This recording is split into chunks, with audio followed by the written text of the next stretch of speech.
आप सभी बीटेक के स्टूडेंट्स का क्वांटम ऑनलाइन क्लास में स्वागत है। ऐसे बच्चे जो नए हैं चैनल को सब्सक्राइब करें और वीडियो को लाइक करना बिल्कुल ना भूलें। हम लोग वाटर टेक्नोलॉजी देख रहे हैं और उस वाटर टेक्नोलॉजी में इससे पहले जो है हम लोगों ने इस लाइम सोडा मेथड को देखा है। लाइम सोडा मेथड को विस्तार से मैंने बताया है और उस पर मैंने न्यूमेरिकल भी आपको करवा दिया है। तो वो प्रोसेस जो है न्यूमेरिकल बेस्ड है, उसमें न्यूमेरिकल की आने की संभावना अधिक है।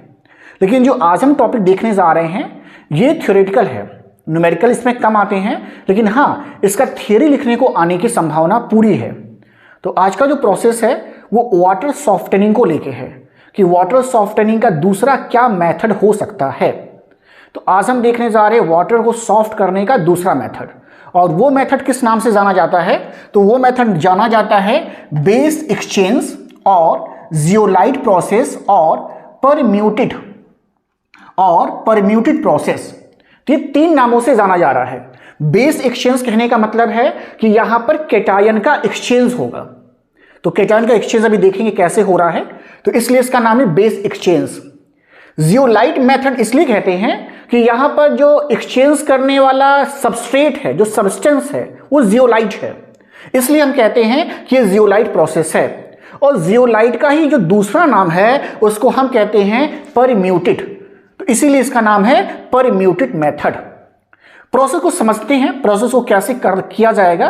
तो प्रोसेस के लिए मैंने यहां पे डायग्राम ड्रॉ कर रखा है, तो प्रोसेस को समझ जाएंगे, फिर इसको धीरे धीरे लोग डिस्कस करेंगे कि प्रोसेस है क्या। एक्चुअल में होता क्या है कि एक हम क्या करते हैं, ऐसा टैंक लेते हैं, इस तरह का टैंक है ये ऐसा, और टैंक के बीच में यहां पे क्या करते हैं, ऐसे जियोलाइट का लेयर लगा देते हैं ऐसा। ये जो जियोलाइट होगा कैसा होगा, पोरस होगा। पोरस का मतलब पोर होंगे, यानी ये क्या कर सकता है, पानी को फिल्टर कर सकता है।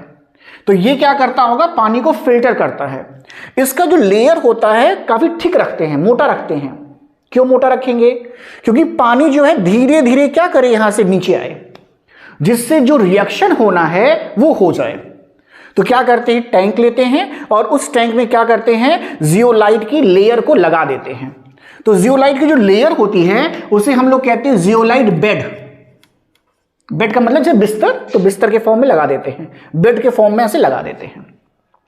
अब मान लीजिए आपको हार्ड वाटर को सॉफ्ट वाटर में बदलना है, तो देखिए एक पाइपलाइन देखिए ऐसे आई है यहां से।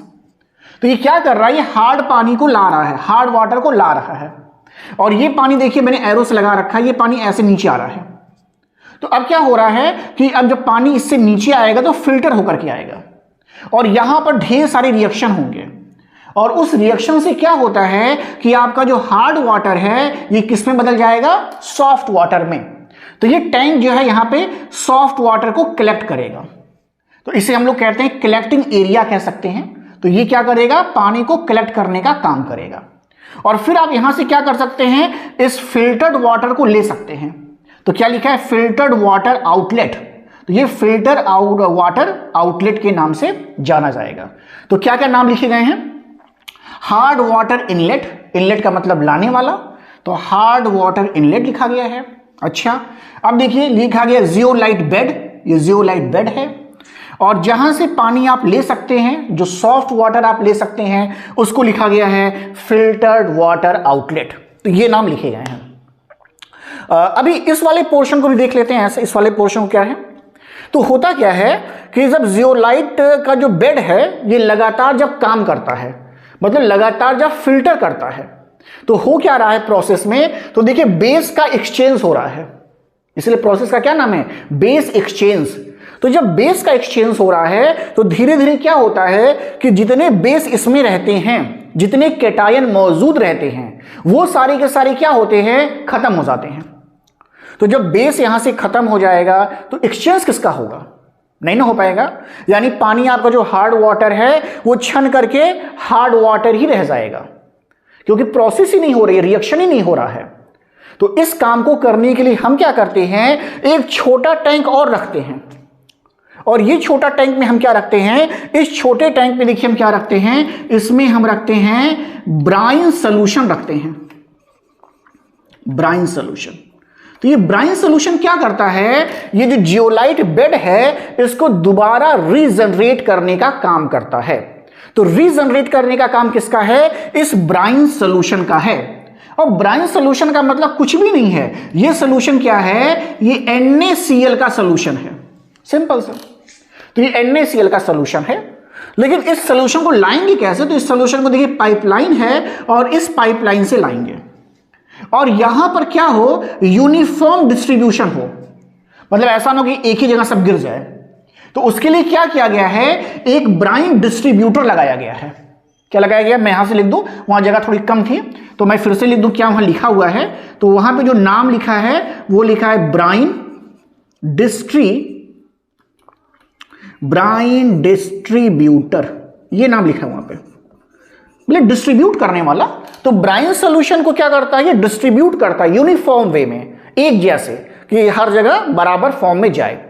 तो ये क्या करता होगा? ब्राइन डिस्ट्रीब्यूटर, ये ब्राइन सोल्यूशन को डिस्ट्रीब्यूट करता है। और ब्राइन सोल्यूशन क्या करता है? जो जियोलाइट बेड में केटायन की कमी हो गई है उसको फिर से क्या करेगा? रीजनरेट कर देगा। तो रीजनरेट करने का काम किसका है? रीजनरेट करने का काम किसका है? इस ब्राइन सोल्यूशन का है। तो इस प्रोसेस पर ही काम करता है, इस प्रोसेस पर ही हमारा जियोलाइट प्रोसेस जो है वो आधारित है। तो जियोलाइट प्रोसेस हम समझ गए हैं कि जियोलाइट प्रोसेस कैसे काम कर रहा है। अब इसी चीज को हमें लिखना है और यह देखना है कि कौन कौन से रिएक्शन हो रहे हैं। तो आप क्या करिए, पहले तो डायग्राम ड्रॉ कर लीजिए कॉपी, अपनी कॉपी पर। डायग्राम ड्रॉ करने के बाद सब कुछ नाम लिख लीजिए। इसमें फिगर बनाना होगा, बिना फिगर के काम नहीं चलेगा, तो फिगर आपको ये बनाना पड़ेगा। तो फिगर बना लीजिए। अब इसके बाद देखने जा रहे हैं प्रोसेस को। अब आपके दिमाग में आ जाएगा कि प्रोसेस क्या है, इसलिए प्रोसेस को मैंने क्या किया है, बता दिया आपको कि भाई ये प्रोसेस चल रहा है। अब चलते हैं इसको कि किस तरीके से हम लिखते हैं। तो अब देखिए भाई होगा क्या। तो सबसे पहले इंट्रोडक्शन टाइप का लिखते हैं। इंट्रोडक्शन में क्या बताएंगे भाई, प्रोसेस क्या है, किस चीज का इस्तेमाल किया जाएगा, तो ये सब बातें हम लोग इंट्रोडक्शन में लिखेंगे। तो देखिए सबसे पहले क्या होगा, सबसे पहले ये जो प्रोसेस है ये कैसी प्रोसेस है, तो ये प्रोसेस जो है ये है reversible exchange of ions. Ions का मतलब कैटायंस। किसके किसके बीच में? बिटवीन किसके बीच में? बिटवीन सॉलिड फेज कौन है? मतलब zeolite. Between solid phase zeolite and liquid hard water.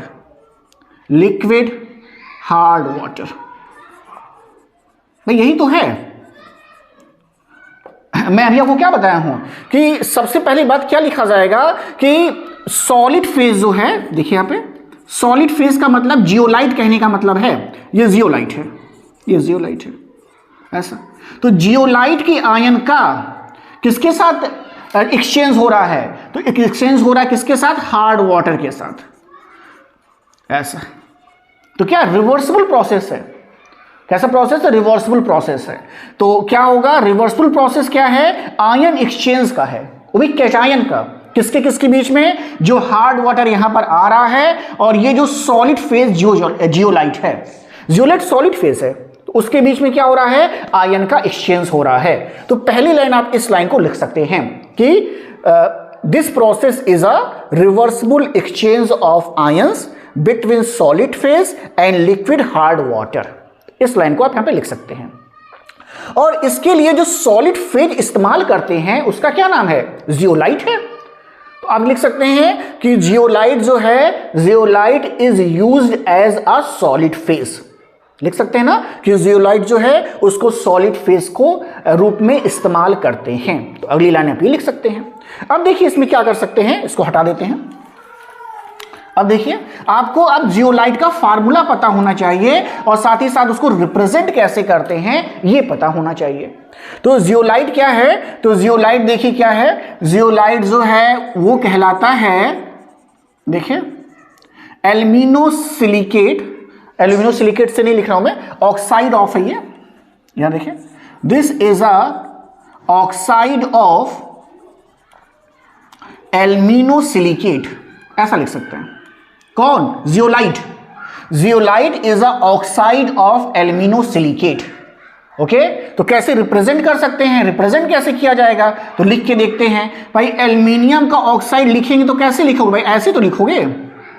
और अगर सिलिकेट का ऑक्साइड लिखोगे तो कैसे लिखोगे, तो SiO2 लिखोगे ऐसा। लेकिन इसका अमाउंट वेरी करता है, इसलिए मैंने क्या लिख दिया, X लिख दिया है। ओके लेकिन एक्चुअल में क्या होता है, ये हाइड्रेटेड होता है। हाइड्रेटेड का मतलब वाटर भी पाया जाता है, तो इसके साथ क्या होता है, वाटर भी लिख दीजिए ऐसे, इस तरीके से। लेकिन हम जो यहां पर इस्तेमाल करते हैं ये एक्चुअली सोडियम का सॉल्ट है। तो अगर ये सोडियम का सॉल्ट है तो कैसे लिखा जाएगा, देखिए ऐसे लिखा जाएगा। सोडियम लिखना होगा, Na लिखना होगा। सोडियम का सॉल्ट है तो Na2O लिखना होगा ऐसे। तो ये फार्मूला किसका हो गया, ये फार्मूला जो है किसका है, ये फार्मूला है जियोलाइट का, जो हम इस्तेमाल करते हैं यहां पर। समझ में आ रही है। यानी अब हम क्या कहते हैं कि भाई इसको अगर लिखना है तो हम क्या लिखते हैं, तो हम लिखते हैं इसको, this is the hydrated sodium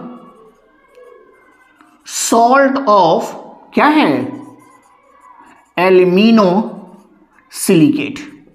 देखिए जैसा मैं लिखा हूं वही लिख रहा हूं, देखिए hydrated sodium salt of alumino silicate. और यही क्या है, इसी को हम किस नाम से जान रहे हैं, इसी को हम जानते हैं किस नाम से, जियोलाइट के नाम से जान रहे हैं। तो इसका इस्तेमाल कहां पर हो रहा है, इसका इस्तेमाल यहां पर किया जा रहा है। तो एक्चुअल प्रैक्टिस में क्या है कि जो यहां पर एक्सचेंज हो रहा है वो आपका जो बेस है, वो बेस क्या है, तो वो बेस आपका ये सोडियम आयन है। ये सोडियम आयन यहां पर है। तो ये पोर्शन क्या है, ये पोर्शन सॉलिड है, इसका रिएक्शन नहीं होता है, तो ये सॉलिड आपका पोर्शन है। तो इसको अपने आसानी से हम लोग क्या लिखते हैं, तो अपनी आसानी के लिए हम कैसे लिखते हैं, तो देखिए अपनी आसानी के लिए ऐसे लिखते हैं, Na2Z। Na2Z का मतलब क्या है, Na2Z का मतलब ये है कि ये जो Z वाला पोर्शन है ये रिएक्शन नहीं करेगा। और ये पोर्शन कैसा है, तो ये पोर्शन कैसा भाई, सॉलिड है। यानी ये सॉलिड क्या है, फ्रेमवर्क है ऐसा। सॉलिड ये जो बेड बना है इसी का बना हुआ है, इन सब का बना हुआ है। लेकिन एक्सचेंज कौन हो रहा है, देखिए बेस कौन सा एक्सचेंज हो रहा है, तो ये कौन सा एक्सचेंज हो रहा है, Na2 यानी सोडियम। यानी सोडियम आयन का एक्सचेंज होता है किसके, जियोलाइट के। तो जियोलाइट का सोडियम आयन ही क्या है, एक्टिव है। उसी के कारण क्या हो रहा है, आपको देखने को मिलेगा रिएक्शन। ओके तो ये बातें आप लिख सकते हैं इंट्रोडक्शन में। अब आते हैं इसका कि कौन सा प्रिंसिपल काम करता है। तो नेक्स्ट हम जो हेडिंग देने जा रहे हैं वो हो जाएगा आपका प्रिंसिपल ऑफ वाटर सॉफ्टनिंग। तो अगला हेडिंग देखिए, नेक्स्ट हेडिंग आपको देखना हो देख लीजिए, कर लेना, आपको स्क्रीनशॉट लेना ले सकते हैं, मैं रुक जा रहा हूं 2 मिनट, ले लीजिए इसका। ओके चलते हैं आगे। तो आगे चलते हैं, तो इसका प्रिंसिपल देख लेते हैं, क्या प्रिंसिपल है इसका, कौन सा प्रिंसिपल इसमें काम करता है। तो ये सारी चीजें मैं मिटा दे रहा हूं यहां से, देखिए। तो नेक्स्ट जो हेडिंग दे सकते हैं, that is a principle of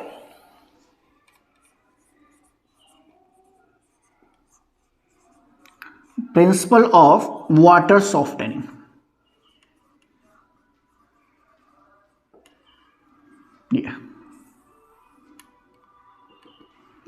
कौन सा प्रिंसिपल यहां पे काम कर रहा है, तो देखिए क्या है, हम सभी जानते हैं कि जो हार्ड वाटर है, देखिए यहां पे जो भी हार्ड वाटर होता है, उस हार्ड वाटर में क्या है, उस हार्ड वाटर में प्रेजेंट है कैल्शियम आयन और साथ ही साथ क्या प्रेजेंट है, मैग्नीशियम आयन। ये हार्ड वाटर में है। और आपने जो जियोलाइट ले रखा है उसमें क्या प्रेजेंट है, उसमें देखिए प्रेजेंट है सोडियम आयन। तो क्या प्रिंसिपल है, प्रिंसिपल ये है कि जो भी हार्ड वाटर का कैल्शियम आयन या मैग्नीशियम आयन है ये एक्सचेंज कर लिया जाएगा, किसके द्वारा, इस सोडियम आयन के द्वारा। और ये एक्सचेंज कहां होगा, जब वाटर यहां से ऐसे नीचे आएगा। ऐसा मैंने बोला कि जो बेड है कैसा, पोरस है, माइक्रो पोरस है, तो बहुत धीरे धीरे फिल्ट्रेशन होगा। और जब फिल्ट्रेशन होगा तो ये एक्सचेंज की प्रोसेस होगी। बात क्लियर है ना भाई, क्या एक्सचेंज होने वाला है, एक्सचेंज होने वाला की है आपके हार्ड वाटर में जो कैल्शियम और मैग्नीशियम आयन है वो एक्सचेंज कर दिए जाएंगे, किससे, सोडियम आयन से। और ये सोडियम आयन कहां प्रेजेंट है? ये सोडियम आयन प्रेजेंट है जियोलाइट में। तो कैसे रिएक्शन होगा उसको देख लीजिए। यहां रिएक्शन लिखना बहुत आसान है, जरा देख लेते हैं क्या रिएक्शन होगा। तो इसको मैं हटा दे रहा हूं, देखिए प्रिंसिपल में सब लिखेंगे आप। तो देखिए मान लीजिए, सपोज करिए कि आपके वाटर में क्या है, आपके वाटर में है कैल्शियम का बाइकार्बोनेट। देखिए ऐसा कैल्शियम का बाइकार्बोनेट, और ये रिएक्शन किससे कर रहा है? ये रिएक्शन मान लीजिए कर रहा है जियोलाइट से। तो ये वाटर में मौजूद है और जियोलाइट ये है, तो पानी जब जा रहा है तो इसमें अगर कैल्शियम बाइकार्बोनेट है तो क्या करता होगा? तो ये जो है रिएक्शन जब करता होगा, तो देखिए रिएक्शन करता होगा तो क्या करना है? अब देखिए बहुत आसान सी बात समझा रहा हूं आपको कि रिएक्शन में यहां जो प्रोडक्ट है इसे याद नहीं करना है। कैसे? तो ये देखिए अगर यहां पे लिखा है, ध्यान दीजिए Na2Z ऐसा, तो वैलेंसी आप देखो क्या है, तो सोडियम की वैलेंसी यहां +1 मानी गई है, तो Z के साथ इसीलिए कुछ नहीं लिखा गया नंबर, और इस Z की वैलेंसी -2 मानी गई है, तभी तो ये जो 2 है यहां देखो नीचे लिखा हुआ है, तो ये वैलेंसी मानी जा रही है। इसी वैलेंसी को ध्यान में रख करके यहां पे करिएगा तो हो जाएगा। करना क्या है कि इसका जो केटायन है, ये केटायन है ना, पॉजिटिव आयन है इसका, तो इस पॉजिटिव आयन को क्या करिएगा, इसके निगेटिव आयन के साथ लिखो, इसके साथ लिख लो ऐसा। तो इसके साथ अगर तुम लिखोगे तो देखो कैल्शियम पर कितना चार्ज होता है, कैल्शियम पर भी +2 होता है, और Z पर -2 मैंने बताया। तो दोनों को मिला करके लिखोगे तो क्या लिखोगे यहां पे? तो यहां पे लिखोगे CaZ। हो गया? नहीं लिख लिया? आसान बात है। और इसको इसके साथ लिख लो। बाइकार्बोनेट पर भी एक चार्ज है माइनस का, देखो बाइकार्बोनेट पे कितना चार्ज है? -1 का, और सोडियम पर भी चार्ज कितना है? +1 का। तो इन दोनों को मिला के जब लिखोगे तो क्या लिखोगे? लिखोगे NaHCO3। यानी इसको जो है किसके साथ लिखो? इसके निगेटिव के साथ, इसका पॉजिटिव इसके निगेटिव के साथ, इसका केटायन इसके एनायन के साथ बन जाएगा। तो यहां रिएक्शन याद करने की आवश्यकता नहीं पड़ेगी। तो ये आप ऐसे आसानी से क्या कर सकते हो? लिख सकते हो। अब ऐसे मैं सारा लिखूंगा, देखिएगा अभी मैं सारे ऐसे ही लिखूंगा। अब मान लो ये कैल्शियम बाइकार्बोनेट हो गया, अब मान लो वाटर में क्या है भाई? मैग्नीशियम बाइकार्बोनेट है। अब ये सपोज कर लो ऐसा, और फिर ये रिएक्शन किसके साथ करेगा? Na2Z के साथ करेगा ऐसा। तो इस बार फिर से वही काम करना, मैग्नीशियम को Z के साथ लिखोगे तो यहां पर क्या हो जाएगा? तो यहां पर हो जाएगा MgZ हो जाएगा, और क्या हो जाएगा? और यहां पर फिर सोडियम कार्बोनेट बन जाएगा, तो फिर यहां पर सोडियम कार्बोनेट बन जाएगा। बैलेंस नहीं अगर है तो 2 का मल्टीप्लाई कर लेना यहां पे, तो हो जाएगा ये बैलेंस ऐसे। तो ये तो हो गया टेम्पोररी हार्डनेस। अब परमानेंट पे आइए। परमानेंट पे मान लीजिए कैल्शियम सल्फेट है, फिर किसके साथ रिएक्शन होगा? उसी Na2Z के साथ। तो रिएक्शन लिखना यहां सबसे आसान है। देखिए फिर से वही काम करिए, कैल्शियम को Z के साथ लिख दीजिए, तो कैल्शियम के Z के साथ लिख दीजिए, और इसको इसके साथ लिख दीजिए, तो ये क्या हो जाएगा? सोडियम सल्फेट हो जाएगा, तो Na2SO4 हो जाएगा, ऐसा हो जाएगा, Na2SO4 हो जाएगा। तो यहां बैलेंस भी आपको नहीं करना है, बैलेंस है। फिर मैग्नीशियम के साथ लिखिए, मैग्नीशियम सल्फेट मान लीजिए है, अगर मैग्नीशियम सल्फेट है तो रिएक्शन क्या होगा? Na2Z बिल्कुल ऐसे ही होगा ऐसा। यहां पर क्या हो जाएगा? MgZ हो जाएगा, और क्या होगा ऐसा। और इसे हटा दो यहां से, दिक्कत करेगा नहीं तो हटा देना, MgZ हो जाएगा, एंड प्लस बाकी तो ये रहेगा ही रहेगा, इसको तो दिक्कत ही नहीं है। Na2SO4 यहां भी कॉपी कर लो ऐसे। अब क्या है? मान लो इसका क्लोराइड हो, कैल्शियम का क्लोराइड है, और रिएक्शन किसके साथ है? Na2Z के साथ है ऐसे। तो फिर से कैल्शियम का कैल्शियम जो होगा Z के साथ आ जाएगा, रेड लिख रहा हूं मैं, तो कैल्शियम देखो Z के साथ आ जाएगा, और बाकी पोर्शन NaCl बन जाएगा, तो ये हो जाएगा 2NaCl। और अगर ऐसे ही मैं मैग्नीशियम के साथ लिख दूं, देखिए MgCl2 के साथ ऐसे, और फिर से Na2Z है, ये जियोलाइट है, और ये बन जाएगा फिर से देखिए, ये बन जाएगा MgZ बन जाएगा, MgZ ऐसा बच जाएगा, और ये फिर से NaCl। तो देखिए रिएक्शन लिखना कितना आसान है ऐसा। तो इस रिएक्शन से पता चल रहा है कि जो भी आपका हार्ड वाटर था, तो ये जो भी हार्ड वाटर था उसका जो कैल्शियम था वो जियोलाइट के साथ देखो यहां पे रुक गया है। देखो ये जियोलाइट के साथ यहां पे यहीं पे रुक जाएगा। किस फॉर्म में? या तो कैल्शियम जियोलाइट के फॉर्म में, या तो मैग्नीशियम जियोलाइट के फॉर्म में। तो जितना भी आपका हार्डनेस क्रिएट करने वाले आयन हैं, उन आयनों का कैल्शियम और मैग्नीशियम आयन जो है इसी जियोलाइट के साथ यहां पे रुका रहेगा, यहां पे रोक दिया जाएगा। और जो सोडियम आयन इसमें था जियोलाइट में, वो देखिए क्या होगा, पानी के साथ कहां आ जाएगा, नीचे आ जाएगा ऐसा। और सोडियम का क्या बनेगा, बाइकार्बोनेट, तो ये हार्डनेस नहीं क्रिएट करता है, तो पानी आपका ठीक रहेगा। सोडियम सल्फेट ये भी हार्डनेस नहीं क्रिएट करता है, सोडियम क्लोराइड भी हार्डनेस नहीं क्रिएट करता है। तो ये सारे क्या होंगे, हार्डनेस को नहीं बनाते हैं। तो ये सब क्या होंगे, ये सब जो है हार्डनेस क्रिएट नहीं करेंगे। ये इनसॉल्युबल भी हैं, तो क्या होगा, ऐसे नीचे जाके बैठ जाएंगे, जिसको आप बाद में फिल्टर भी कर सकते हो। तो ये सब नीचे जाके बैठ जाएंगे, आप उसे फिल्टर करके निकाल लीजिए। और अगर पानी के साथ आ भी जा रहे हैं तब पर भी हार्डनेस को प्रोड्यूस नहीं करते हैं। तो ये बात क्लियर हो गई कि क्या प्रिंसिपल है, किस प्रिंसिपल पर ये काम करता है। तो इसको हम प्रिंसिपल में लिख देंगे। वर्किंग मैंने आपको बता दिया है। अब इसके बाद क्या आता है, वर्किंग आता है, कैसे काम करता है। तो ऐसे जैसे मैंने बताया कि यहां से हार्ड वाटर लीजिएगा, हार्ड वाटर जियोलाइट बेड से पास करेगा, यहां पर रिएक्शन, ये सारे रिएक्शन यहीं पर होंगे। इस रिएक्शन से क्या होगा कि आपका जो भी कैल्शियम आयन है वो बदल जाएगा किसमें, जो भी आपका कैल्शियम है वो एक्सचेंज हो जाएगा सोडियम से ऐसा। और कैल्शियम और मैग्नीशियम जो है वो जियोलाइट के साथ यहीं पे रुक जाएंगे। तो ये सारी बातें लिख देंगे। और फिल्टर होने के बाद जो पानी होगा उसमें आयन मौजूद नहीं होंगे। ओके, तो ये कैल्शियम और मैग्नीशियम आयन मौजूद नहीं होंगे, और जो आयन मौजूद होंगे वो हार्डनेस को क्रिएट नहीं करते हैं। ये लिख देंगे आप। अब इसके बाद देखिए प्रोसेस जब हो रहा है तो देखिए हो क्या रहा है कि जो सोडियम जियोलाइट है वो लगातार देखिए बदलता जा रहा है कैल्शियम में या मैग्नीशियम जियोलाइट में। तो एक समय ऐसा आता है कि पूरा का पूरा सोडियम जियोलाइट खत्म हो जाएगा।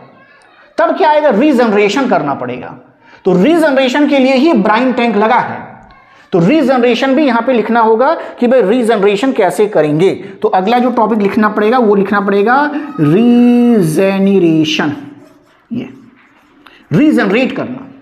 तो रीजनरेट में भी रिएक्शन बड़ा आसान सा है। देखिए कैसे लिखेंगे, रीजनरेट अगर करना है तो मान लीजिए भाई कैल्शियम CaZ बना है, देखो ये बना, और रिएक्शन किसके साथ कराना होगा, सोडियम क्लोराइड, यही तो ब्राइन सोल्यूशन है, इसी को ब्राइन सोल्यूशन कहा जाता है। तो इसके साथ रिएक्शन देखो ऐसे बनाना क्या भाई, देखो फिर से यही बनाना है, इसलिए तो रिएक्शन कर रहे हैं। तो फिर से देखो इसका जो पॉजिटिव आयन है, देखो सोडियम इसका कैटायन है, तो ये सोडियम को इसके एनायन के साथ लिखो। अच्छा, इसका जो कैटायन है इसके एनायन के साथ लिख दो, हो गया। यानी क्या हो गया, यानी ये आपने क्या लिख दिया, आपने लिख दिया Na2Z, Na2Z, और ये क्या बन जाएगा, ये बन जाएगा CaCl2। बराबर करना है तो इसे 2 से मल्टीप्लाई कर लो, हो गया। और अगर ऐसे मैग्नीशियम के साथ लिखना है तो मैग्नीशियम के साथ भी ऐसा ही होगा। ये MgZ मान लीजिए है, इसको बदलना है तो ये बदलना कैसे हो जाएगा, 2NaCl के साथ, हो गया। तो अगर इसको बदलेंगे तो कैसे हो जाएगा, फिर से Na2Z तो बनना ही बनना है, तो लिखना ही लिखना है, क्योंकि इसीलिए प्रोसेस अडॉप्ट कर रहे हैं। तो Na2Z और MgCl2, तो क्या बन जाएगा, MgCl2। तो ये रिएक्शन किसका, रीजनरेशन का रिएक्शन है। तो सबसे पहले लिखेंगे जो रिएक्शन इसमें हो रहा उसको, और फिर बाद में लिखेंगे रीजनरेशन का रिएक्शन। इतनी बातें लिखने पर आपका ये जियोलाइट का पोर्शन खत्म हो जाता है। तो जियोलाइट में इतना ही देखना आपको है। इसके अलावा इसका एडवांटेज देखना है और डिसएडवांटेज को देखना है। तो अगर आप इसको स्क्रीनशॉट ले लें तो उसको भी हम बता दें। तो स्क्रीनशॉट इसका ले लीजिए आप लोग।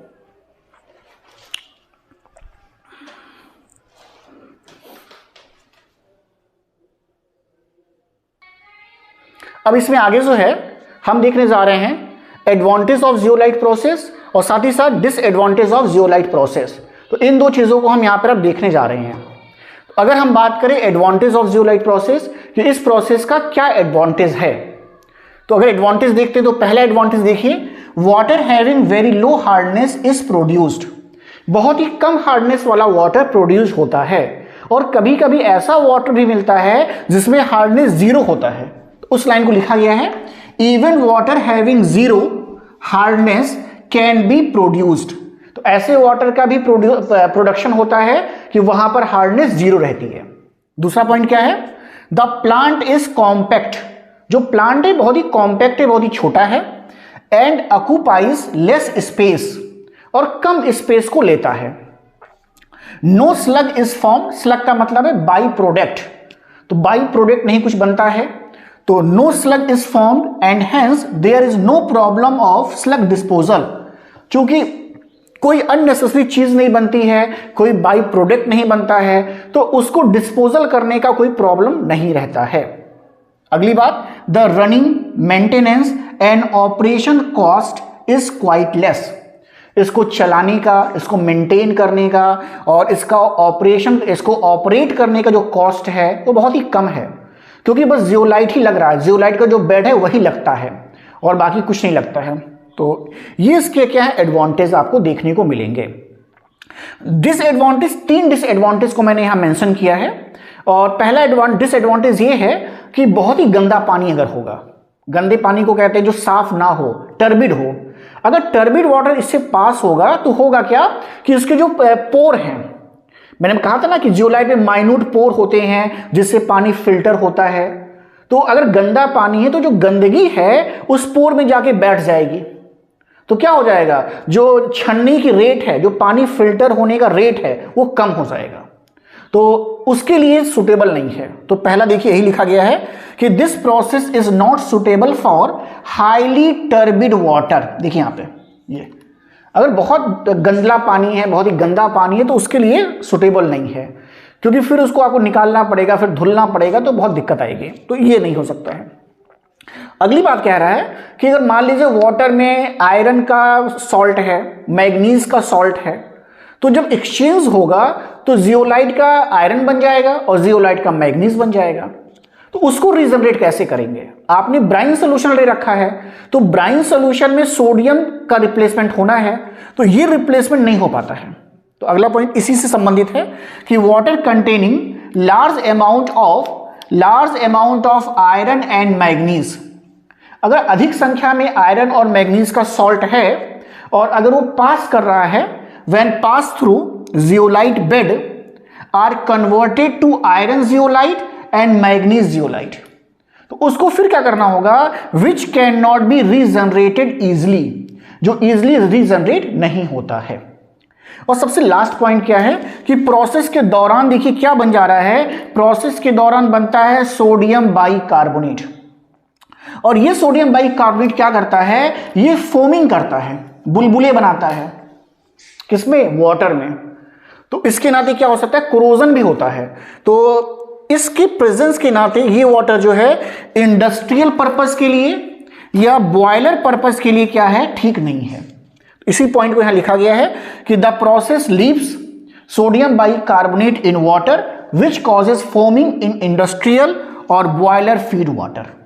तो ये 3 हमने डिसएडवांटेज को मेंशन किया है और 4 जो है इसके एडवांटेज को मेंशन किया है। तो इस तरीके से पूरा क्वेश्चन आपका कवर हो गया है। इस पूरे क्वेश्चन को देख के जाएंगे, फिगर भी लग रहा है, इसको लिखेंगे, रिएक्शन भी लिखने को आता है और साथ ही साथ एडवांटेज और डिसएडवांटेज भी लिखने को आता है। तो ये सारे काम आपको करने होंगे। तो इसके बाद ये वीडियो खत्म मैं कर रहा हूँ। अगली बार जब मिलेंगे तो इस पर आधारित कुछ क्वेश्चन देखेंगे, न्यूमेरिकल भी इस पे आते हैं, तो उन न्यूमेरिकल को हम देखने के लिए जाएंगे। तो न्यूमेरिकल प्रॉब्लम इसके बाद देखेंगे। वीडियो को लाइक करेंगे, वीडियो को सब्सक्राइब करेंगे और ज़्यादा से ज़्यादा शेयर करेंगे। तो आज के लिए बस इतना ही। Thank you.